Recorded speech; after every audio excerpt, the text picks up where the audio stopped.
Welcome to the Two-Handed Economist. I'm John Diamond from Rice University's Baker Institute. This show is about exploring every angle on economic issues that matter. We're not here to repeat sound bites. We aim to give you the full picture. Today is Wednesday, August 27th, and big issues have been brewing over the last month while we were taking a break. President Trump has repeatedly been calling for the Fed to cut interest rates by as much as 300 basis points. He's been rather critical of Fed Chairman Jerome Powell, arguing that he's always too late. So we have a stupid person, frankly, at the Fed. He probably won't cut today. Europe had 10 cuts, and we had none. We're going to lose because of this too late. I call him Too Late Powell because he's always too late. And on August 1st, 2025, he called him a stubborn moron, demanding that he must substantially lower interest rates now. He added, if he continues to refuse, the board should assume control and do what everyone knows has to be done. I guess the question is, what does everyone know, and does everyone know they know it?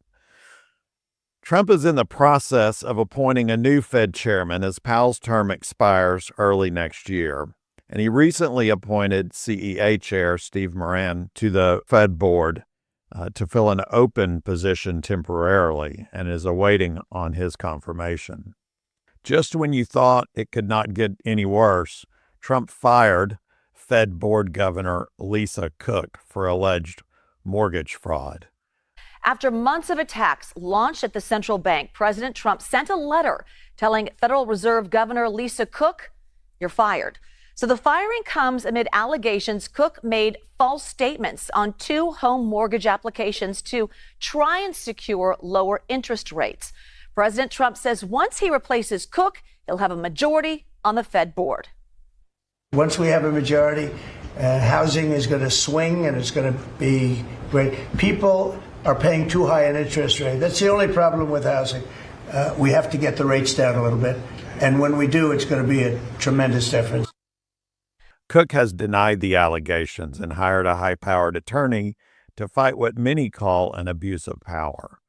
This throws everything up in the air. All of this makes the Fed's job even more difficult than it already is. And that is what we'll discuss today. What should the Fed do? So let's dig right in.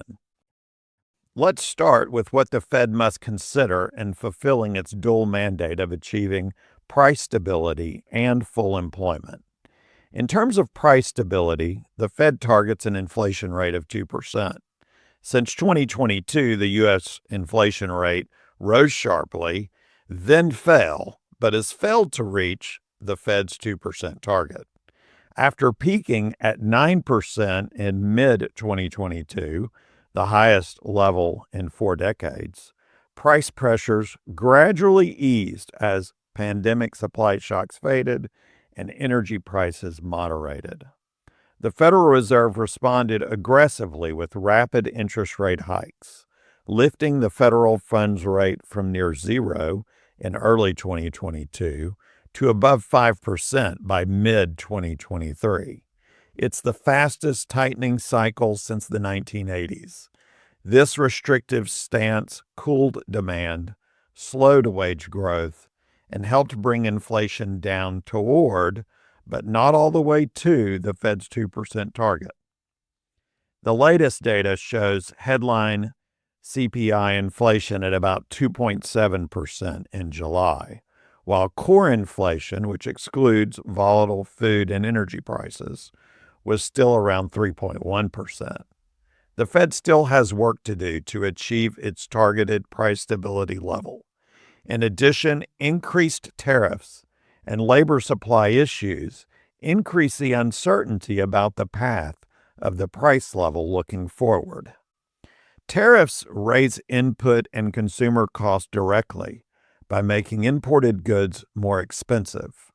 Higher duties on imported intermediate goods ripple through to final goods in industries such as manufacturing and construction. Indirectly, tariffs can disrupt supply chains, they can raise uncertainty, and reduce efficiency, all of which push prices higher. At the same time, reduced immigration limits labor force growth. Since immigrants disproportionately fill roles in agriculture, construction, healthcare, and other service industries, fewer workers can mean higher wage pressures as firms compete for scarce labor. The potential for wage-driven inflation is most likely in the services sector, such as restaurants, healthcare, personal services, as well as construction. These sectors already account for much of the core inflation we see. All of this implies that the Fed is right to worry about reigniting inflation, especially given that it's stalled above the 2% target level. However, the Fed must balance the fight against inflation with concerns over slowing employment growth. Keeping rates elevated too long could lead to a rapid increase in unemployment and the onset of a recession, something the Fed definitely does not want. Recent data shows that job creation is starting to cool. Sharp slowdown in U.S. job growth rattled investors on Friday and put a September interest rate cut from the Federal Reserve back on the table. The Labor Department's closely watched non-farm payrolls report showed the economy added 73,000 jobs in July, far less than the 110,000 jobs economists had expected. The unemployment rate also ticked up to 4.2%. In addition, employment estimates for May and June were revised downward by a combined 258,000 jobs, leading to the unexpected firing of the BLS chief. The unemployment rate ticked up to 4.2% from 4.1% in June, while the labor force participation rate dropped to 62.6%, its third consecutive monthly decline. With the potential for AI to displace some workers and the incentive for firms to look for cost savings to avoid raising prices, the U.S. labor market is in a curious type of equilibrium, as stated by Fed Chair Powell.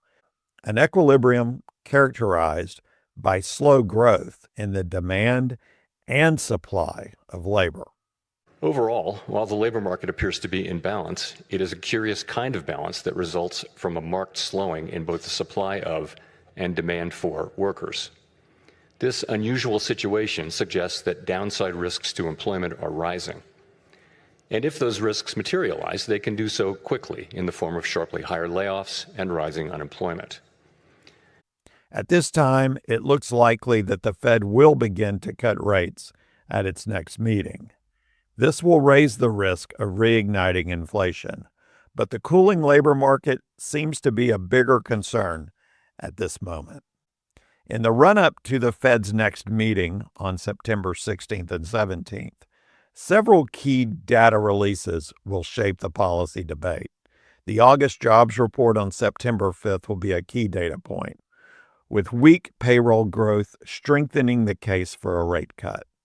On September 10th, the CPI report will provide data on inflation, followed the next day by the Producer Price Index, which tracks upstream cost pressures. Finally, retail sales on September 12th will show whether consumer demand is cooling or holding firm.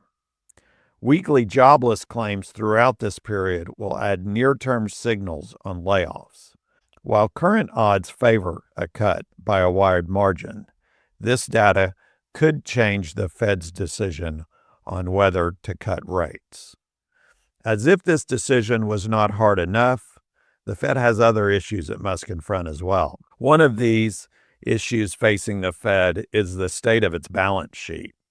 In a speech delivered at the Federal Reserve Bank of Dallas, Governor Waller tackled the complexities of the Fed's expanded balance sheet, which is now around $6.7 trillion, or roughly 22% of GDP. That's compared to just 6%, or about $870 billion in 2007.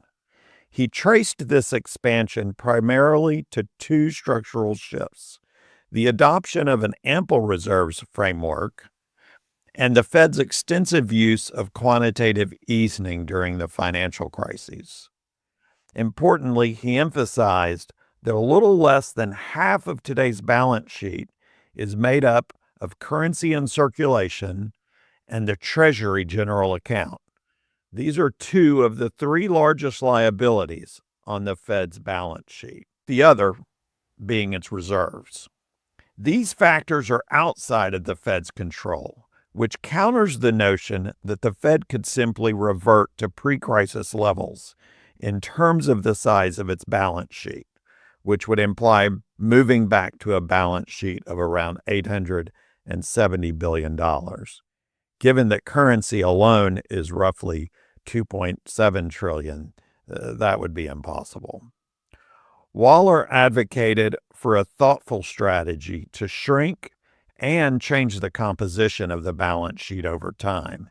His vision includes allowing securities to mature without replacement, guiding reserve balances down to a more appropriate but still ample level, which he defines as about $2.7 trillion, and trimming total holdings of the balance sheet to around $5.8 trillion.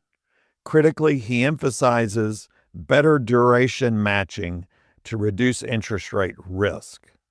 To achieve this, the Fed would have to move out of long-term assets, such as asset-backed securities, which are currently over $2 trillion, toward more short-term Treasury bills. Such a transition must be done gradually and predictably to minimize market disruption. The Fed must normalize its balance sheet to preserve policy flexibility, reduce financial and political risk, and sustain the credibility of U.S. monetary policy. So here's what to take away from this week. First, the Fed's dual mandate is being tested. Inflation has fallen from its 2022 peak, but remains above the 2% target, while employment growth is weakening. The central bank must weigh the danger of cutting rates too soon, risking higher inflation, against the risk of keeping them elevated too long, risking recession and rising unemployment. They must do this in a policy world that is filled with uncertainty. Second, the Fed's decision in its next meeting in mid-September will hinge on critical data releases over the next 2 weeks, especially the August jobs report, the consumer price index, the producer price index, and the retail sales numbers. These reports will clarify whether the greater threat is lingering inflation or a rapidly cooling labor market. And third, beyond rate policy, the Fed faces the challenge of reducing and reshaping its $6.7 trillion balance sheet. As Governor Waller emphasized, gradual normalization is necessary to preserve policy flexibility, reduce interest rates and political risk, and restore the Fed's long-term credibility without disrupting markets.